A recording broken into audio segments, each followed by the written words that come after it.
एक बार बड़ी प्यारी सुंदर कथा आती है, बड़ी प्यारी सुंदर कथा कि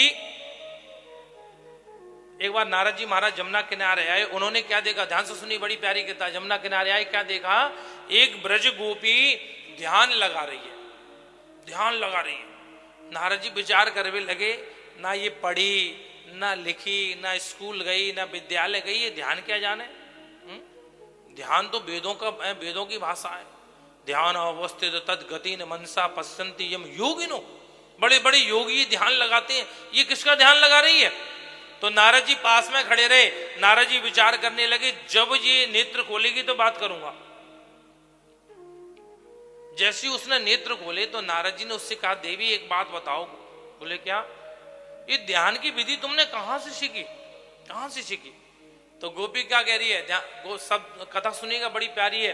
गोपी कह रही है, नारद जी मैं कछू मैं कोई ध्यान ध्यान ना जानू, ना पढ़ी ना लिखी।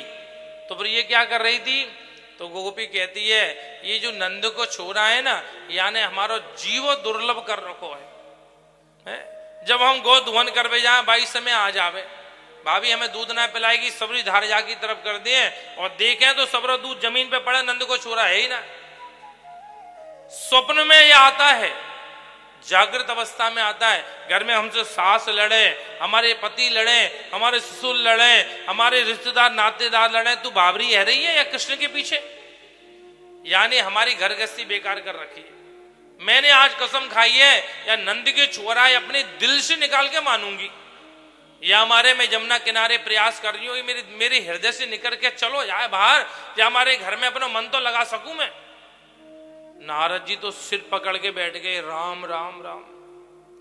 बड़े बड़े वेद पाठी ब्राह्मणों के बड़े बड़े वेद पढ़ने से, वेदांत पढ़ने से, भागवत पढ़ने से, बड़ा बड़ा ध्यान करने से वो हृदय में नहीं आता है, और ये ब्रज की गोपी उसे अपने हृदय से निकालना चाहती है। इसलिए तो कहते हैं गोपी प्रेम की ध्वजा। भगवान का नाम रखा कृष्ण। मैया जसोदा बोली, बाबा देख तेने नाम रखे हैं, कछु उठ पटांग से हैं, मुझे बोलो ना जाए हमसे। अब ठीक है, अब एक बार प्रेम से बोली, जय श्री राम। कछु दिक्कत हुई ना हुई, अब बोली जय श्री कृष्ण। 2-4 मैया बैठी हैं, उनके तो जीवा ही अंदर है, पता नहीं लोटपोट हो गई है। जब कोई बालक तुतलाता है हमारे यहाँ, तो हम उससे कहते हैं, बोले बेटा 2 ही उपाय हैं, अगर बच्चे को तुतलापन खत्म करना है तो संस्कृत पढ़ने आए तो 14 सूत्र हटाओ उसे। बोले तू दिन में कम से कम 108 बार 14 सूत्र बोल, गारंटी से 1 महीने में तेरी जीभ सही हो जाएगी। आई उण रिल रिक ए ओंग ए औच है वरट लण यम गड़ नम झवय गड़ दस जब गड़ दस खप चटत चटतव कपय सस सर हल। अब इतना बोलोगे तो जीवा तो तांडव करेगी, तो जीवा तो घिस घिस के पतली होकर सीधी हो ही जाएगी।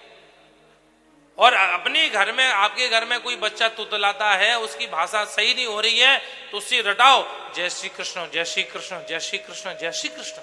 दिन भर जय श्री कृष्ण करे, 2-4 महीने में भी ठीक हो जाएगा। प्रेम से बोलो राधे राधे।